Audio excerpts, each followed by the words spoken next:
Bienvenue dans le Financier, votre rendez-vous de l'économie, au sommaire de l'actualité. La construction de la centrale solaire de Gurubanda au Niger, financée par l'Agence française de développement, une infrastructure de 20 MW qui nécessite au total 35 milliards de francs CFA. Le gouvernement nigérien compte en débloquer 15,5 milliards. Un assouplissement des entrées et des sorties des marchés des capitaux, nouvelle politique du Kenya en matière de capitalisation boursière. Le Kenya, dont les marchés financiers sont considérés comme les plus performants d'Afrique de l'Est, avec 62 sociétés cotées en bourse et une capitalisation boursière de plus de 20 milliards de dollars. Nous ferons ensuite le point sur les places boursières africaines à la fin de cette édition.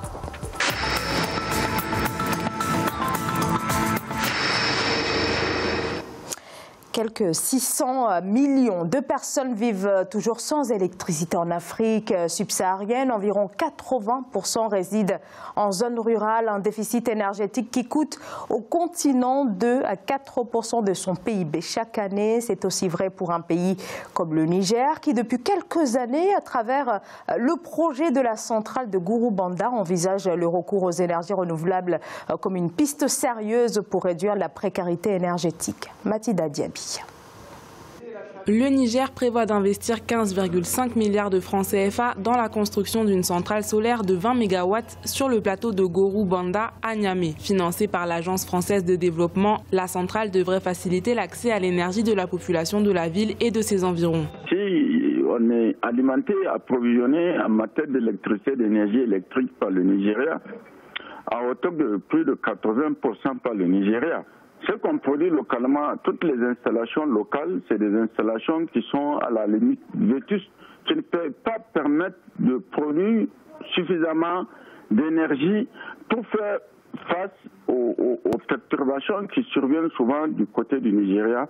Ce projet de centrale solaire devrait contribuer à la réduction du déficit énergétique important au Niger et à la diversification des sources énergétiques du pays. En effet, le taux d'accès à l'électricité ne dépasse pas 13% et présente de fortes disparités entre le milieu rural et urbain. Les consommateurs se retrouvent souvent pendant 48 heures, 72 heures dans des problèmes d'accès à l'énergie électrique. Le 20 MW, ça va permettre quand même de pouvoir supporter une bonne partie et faire en sorte que la capitale au moins ne soit pas confrontée à ce genre de situation. La première centrale solaire du pays d'une capacité de 7 MW a été inaugurée en novembre 2018. D'autres projets du même type sont prévus par le gouvernement nigérien, comme la centrale hybride d'Agadez dans le nord du pays, dont la construction est prévue en 2019.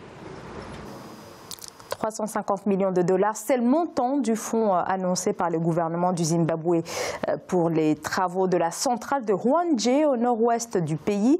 Avec ses 920 mégawatts, c'est la plus grande centrale du Zimbabwe. Ce financement annoncé pour l'année 2019 sera débloqué en plusieurs tranches. 350 millions de dollars pour la réhabilitation des infrastructures de la centrale. C'est un peu plus du tiers du montant total que nécessitent les travaux qui devraient permettre d'accroître de 600 mégawatts les capacités énergétiques de cette centrale. Le gouvernement kényan veut innover en matière de capitalisation boursière. Pour ce faire, le pays s'est engagé dans une politique des investissements moins restrictive car bien que rigoureux, les marchés financiers du Kenya sont freinés par des réglementations contraignantes et une faible liquidité également du marché. Le gouvernement a introduit de nouvelles dispositions en privatisant notamment les sociétés d'État. De nouvelles règles donc sur lesquelles les autorités misent pour une participation plus active sur les marchés des capitaux qui motiverait alors l'introduction en bourse. Corinne Kamzefem. Dans l'optique d'optimiser son marché boursier, le gouvernement kényan opte pour la privatisation des sociétés d'État et la révision des règles restrictives, ce qui aura pour effet d'accroître la participation de ces sociétés sur le marché des capitaux et d'encourager leur introduction en bourse.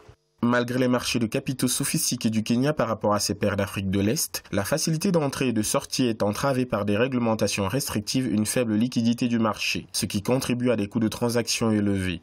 Pour les autorités kenyanes, cette réforme du marché des capitaux exige la révision des règles d'inscription, notamment l'exigence de la rentabilité des entreprises au cours des 3 ou 5 dernières années, ainsi que les normes applicables au niveau d'endettement. Il est également souhaité l'amélioration de la formation des investisseurs et l'évaluation des cadres fiscaux et réglementaires afin d'encourager la stabilité financière et la transparence de l'information financière.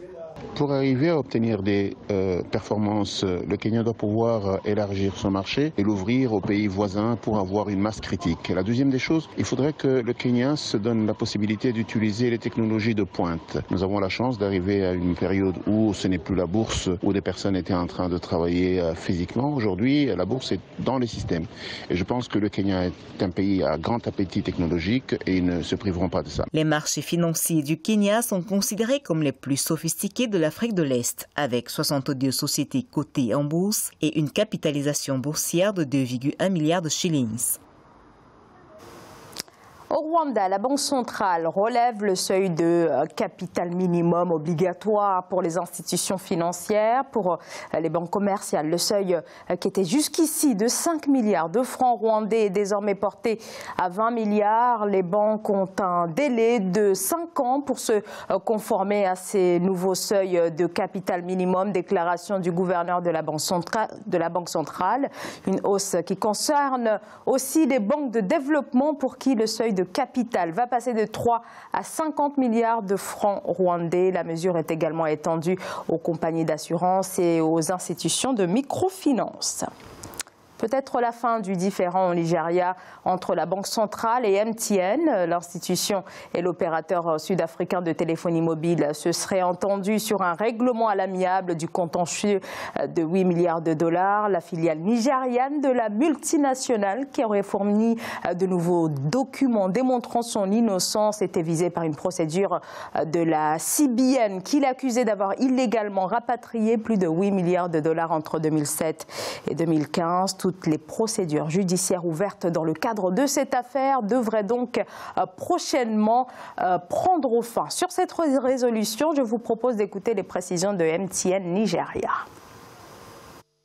En ce qui concerne l'accord de résolution, la CBN régularisera environ 402 625 419 $ des certificats d'importation en capital émis sur l'investissement des actionnaires de MTN Nigeria, sans tenir compte des différends historiques relatifs à ces CCI, apportant ainsi un règlement final à tous les conflits accessoires découlant de cette affaire.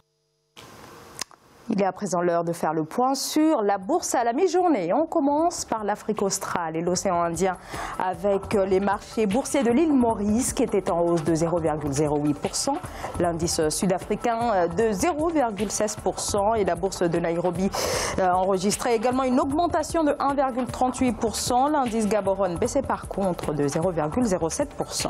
En Afrique de l'Ouest et centrale, la BRVM était en hausse de 1,47%, la bourse du Nigeria de 3,88% et la bourse du Ghana était également en hausse de 0,38%. En Afrique du Nord, la bourse marocaine était en hausse de 0,07%. La bourse du Caire enregistrait une baisse de 0,89%. L'indice tunisien augmentait de 0,04%.